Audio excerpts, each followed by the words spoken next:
রাতের 3 ভাগের 2 ভাগ পার হলে আল্লাহ তাআলা সপ্তম আকাশ থেকে প্রথম আকাশে নেমে আসেন। নেমে এসে বলেন, মায়া ধনী ফাস্তাজিবা লাহু, কে আমাকে ডাকে আমি তার ডাকে সাড়া দিব, বললে আমি শুনবো। মায়া শুননি ফাতিয়াহু, কে কি চায়, যে যা চায় আমি তাকে তাই দিয়ে দিব। আলা কুল্লি শাইইন কাদির, তিনি সর্বশক্তিমান, সবকিছু করতে পারে। কে গাড়ি বাড়ি চায়, কে জমি জায়গা চায়, কে ছেলে মেয়ে চায়, কে বিপদ থেকে বাঁচতে চাই, যে যা চায় আমি তাকে সেটাই করে দিব। মায়াস্তাগফিরনি ফাগফিরলাহু, কে আমার কাছে ক্ষমা ভিক্ষা চাই আমি তাকে ক্ষমা করে দিব।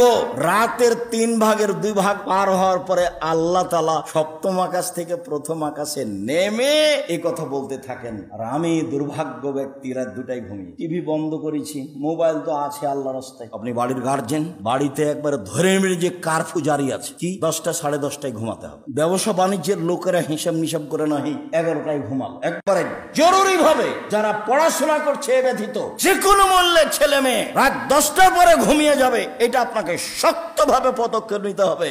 একরাহুল কালামা বাদালে শাহে, এশার সালাতের পরে আল্লাহর নবী কথা বলা ঘৃণা করতেন। একরাহুল নাওমা কাবলার শাহে, এশার সালাতের পূর্বে আল্লাহ রাসূল ঘুমিয়ে যাওয়া ঘৃণা করতেন। এশার সালাতের পূর্বে ঘুমিয়ে যাওয়া ঘৃণা করতেন, এশার সালাতের পরে কথা বলা ঘৃণা করতেন। বুখারী মুসলিম।